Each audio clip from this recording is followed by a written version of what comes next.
এটা কি? এটা হচ্ছে এসপ্রেসো মেশিনের ম্যানুয়াল যে কন্ট্রোল বাটন সেটা।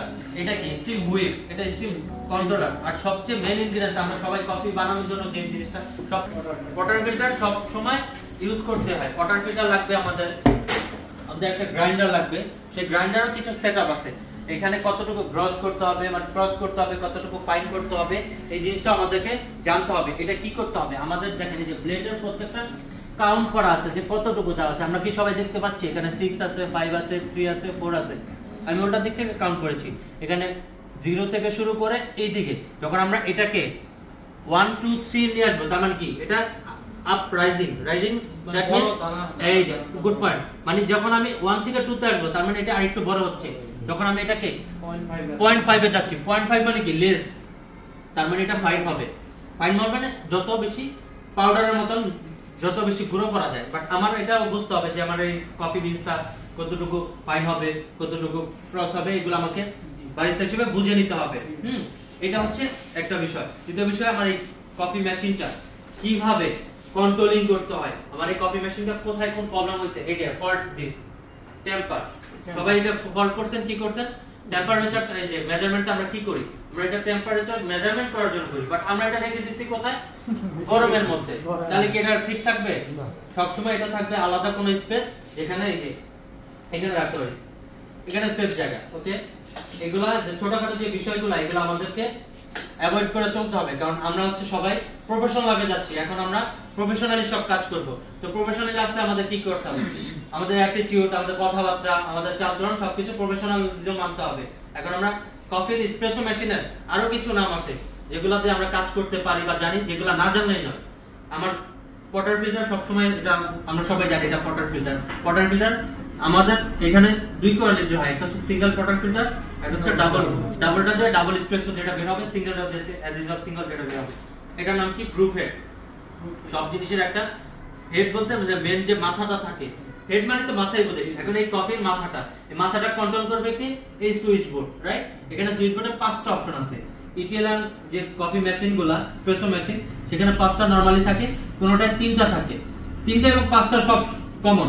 3টা কেন থাকে? একটা হচ্ছে কন্ট্রোল, যেটা দিয়ে আমরা হচ্ছে সেটআপ মেনু, যেটাকে বলি সেটআপ মেনু। দ্বিতীয়টা হচ্ছে সিঙ্গেল শট বের করার জন্য। বাট বাইরের দেশে সিঙ্গেল শট বলতে 60 ml যে কফি গ্রাইন্ডার যে রটা বের হবে সেটাকে ওরা সিঙ্গেল কাউন্ট করে। ডাবল, ওখানে থাকবে হচ্ছে রেস্টিয়াতে অপশন থাকতে পারে, সাপোজ রেস্টোরাঁ থেকে লঙ্গো অপশন থাকতে পারে। এটা হচ্ছে সেটআপ থেকে মেনু ওরা কন্ট্রোল করবে। আমার আরেকটা জিনিস জানতে হবে, সেটা হচ্ছে এটা কি? Hot water tap. এটা দিয়ে কি কাজ করে? আমরা আমেরিকান ওভেন বানাবো, V60 এর জন্য আমরা যে সব পানি লাগবে, মানে হট ওয়াটার মোট কথা আমরা হচ্ছে এই ট্যাপ দিয়ে করব। তারপর হচ্ছে স্টিম হুইপ বা স্টিম, যেটাকে বলা হচ্ছে হুইল বলতে পারেন, নজেল বলতে পারেন। এই যে এই পার্টটার নাম হচ্ছে নজেল, এটা হচ্ছে হুইপ। এটা দিয়ে কাজ কি আমাদের? এটা দিয়ে কাজ হচ্ছে মিল্ক স্টিম করা।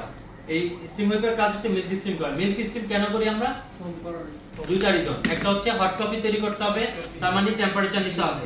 আর দ্বিতীয় রিজন হচ্ছে আমরা যেহেতু হট কফি করব, হট কফিতে আমরা এজ ইউজুয়াল জানি যে এটা ডিজাইন করতে হয়, রাইট? একজন বারিস্তা কতটুকু সে মানে পারদর্শী, সেটা ডিজাইনের উপর ডিপেন্ড করে। But design not mandatory. Design যে আমার করতে হবে ভালো তা না, বাট আমার কফি সম্বন্ধে ভালো বেসিক সবকিছু ঠিক আছে কিনা, এসপ্রেসোর পরিমাণ কতটুকু হবে, মিল্কের কোয়ান্টিটি কতটুকু হবে, মিল্কের টেম্পারেচার কতটুকু হবে, এইগুলোর উপর ডিপেন্ড করে একটা ভালো এবং একটা গুড কফির জন্য। এখন আমরা যে কফি বানাবো, আমরা জানি মিল্ক স্টিম কফি কত প্রকার?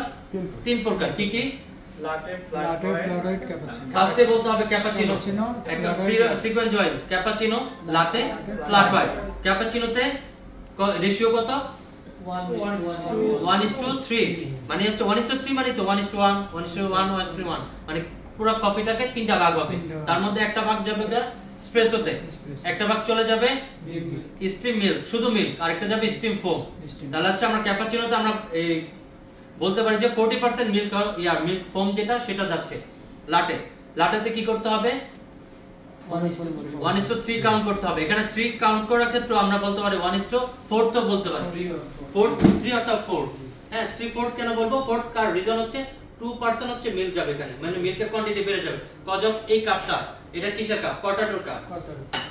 আমরা এসপ্রেসো সার্ভ করতে পারবো, ডাবল এসপ্রেসো।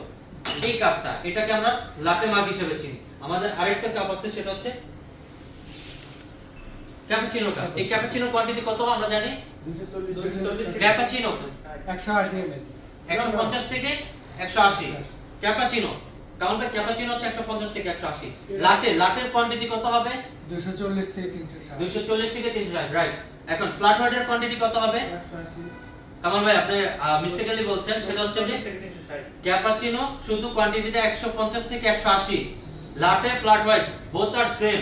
বলতে পারেন যে আপন ভাই, খালি পার্থক্য চেহারাটা। কি চেহারাটা? এখানে চেহারা মিন্স হচ্ছে মনে করেন সে এবং সে দুজনের মনে করেন আপন ভাই, কিন্তু তার চেহারা মিল নাই।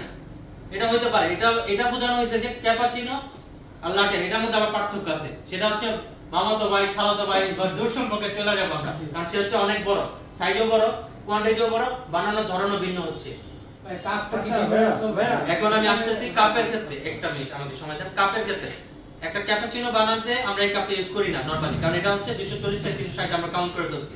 ক্যাপাচিনোর জন্য এটা, একটা লাটের জন্য আমরা এই কাপ ইউজ করি, একটা ফ্লাইট ওয়াটারের জন্য আমরা এই কাপ ইউজ করি। The difference between is that যে ক্যাপাচিনো এবং লাটে দুটার মধ্যে ফোমের পরিমাণটা বেশি হচ্ছে কম হচ্ছে, আর লাটে এবং ফ্লাইট ওয়াটারের ক্ষেত্রে সেম একই জিনিসটা হচ্ছে, সেটা হচ্ছে লাটেতে ফোমের পরিমাণ বেশি হবে, ফ্লাইট ওয়াটারে ফোমের পরিমাণ কম হবে। লাটেতে 20% ফোম হবে, ফ্ল্যাট হোয়াইটে 5 থেকে 10, ম্যাক্সিমাম 10, ক্রস করা যাবে না। ওকে, কামাল ভাইয়ের কোশ্চেনটা এখন শুনুন। আমার কোশ্চেন হলো এখানে তিনটা কফি এখন এখানে দেখেন স্ট্রং কফি কোনটা হবে। আমরা যদি মিল্ক বেস কফি বলি তাহলে অবভিয়াসলি ফার্স্ট চয়েস কি হবে? ক্যাপাচিনো। কেন ক্যাপাচিনো হবে? সেটার মূল থিংস হচ্ছে এসপ্রেসো পরিমাণ। ক্যাপাচিনো তো যা, লাটেও তো তা, ফ্ল্যাট হোয়াইটে তা সেম দিচ্ছি। এখানে কম যাচ্ছে কি? মিল্ক। তাহলে মিল্ক কম গেলে কি হবে? মিল্ক কম গেলে অবশ্যই এটা স্ট্রং হবে, রাইট? ওকে, ফোমিংটা কি? ফোমিংটা তো জাস্ট ডিজাইনের জন্য, এখানে ডিজাইন ভেরি করে ফোমটা, বাট ক্যাপাচিনোতে অবশ্যই স্ট্রং হবে লাটের তুলনায়। এবং ক্যাপাচিনোর থেকেও আরো স্ট্রং কফি আছে, মানে মিল্ক বেস কফি, সেটার নাম কি আমরা জানি? বলতে পারি আমরা কেউ? আমেরিকানো তো মিল্ক বেস না, রাইট? আপনার পয়েন্টটা হচ্ছে যে হোয়াইট সবচেয়ে স্ট্রং কফি না? হ্যাঁ B60 কোশ্চেন করতে আপনি এটা। আচ্ছা, মিল্ক বেস কফি ক্যাপাচিনোর তুলনায় আরো স্ট্রং কফি আছে, কেউ কি বলতে পারেন? কর্তাডো হচ্ছে মিল্কের তুলনায় ক্যাপাচিনোর তুলনায় স্ট্রং হবে। কারণ কি? সেখানে কোয়ান্টিটি মিল্কের পরিমাণ আরো কমে আসছে। সেখানে আমরা কর্তাডোর কোয়ান্টিটি কত হবে?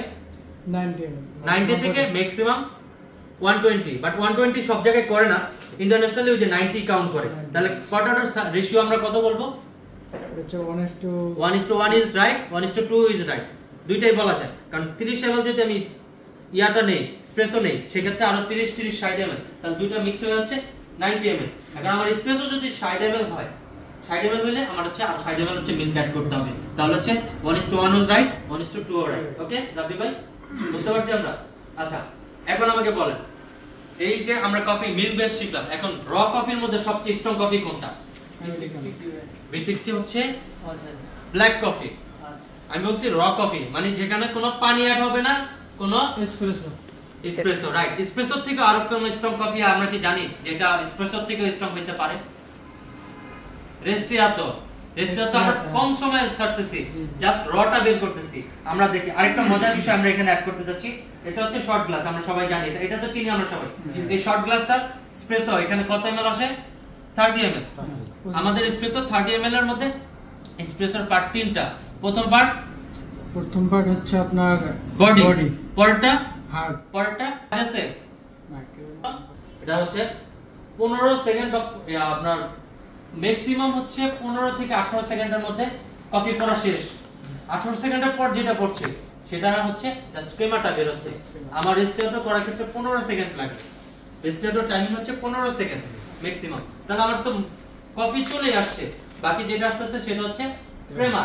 তো ক্রেমা তো আর স্ট্রং ফিল করায় না, রাইট? তাহলে এসপ্রেসোর থেকেও স্ট্রং কফি হচ্ছে রেস্টিয়াটো। ওকে।